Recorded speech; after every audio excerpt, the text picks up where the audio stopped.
game je. Cuba kerja faedah sikit. Mesti tolong mak. Alah, malas lah. Main Roblox je. Datang pun kau, kan tak nak datang. Jom kita main. Cepat weh, cepat weh. Sabar lah. Cepat lah. Pusing lah. Jom. Siapa tu cik aku ni? Siapa ni? Asal aku tak kenal lah. Siapa weh? Cuba kau tanya dia siapa.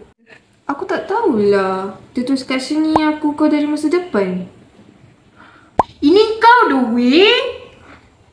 Asal muka aku tua kat sini? Yona, Serena, sini jom. Tarawih ikut mak.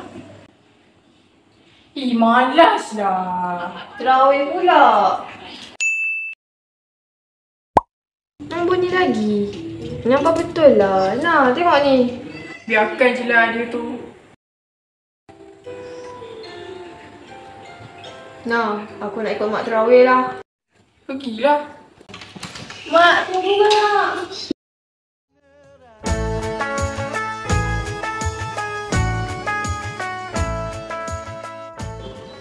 Alhamdulillah anak-anakku.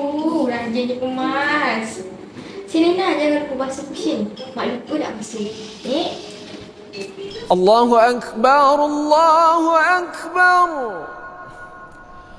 الله أكبر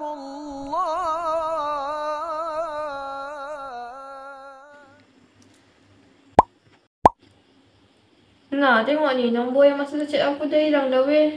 Seram siut. Tapi sekurang-kurangnya nombor tu dah buat korang berubah. Mana lama tak tengok korang panggil macam ni.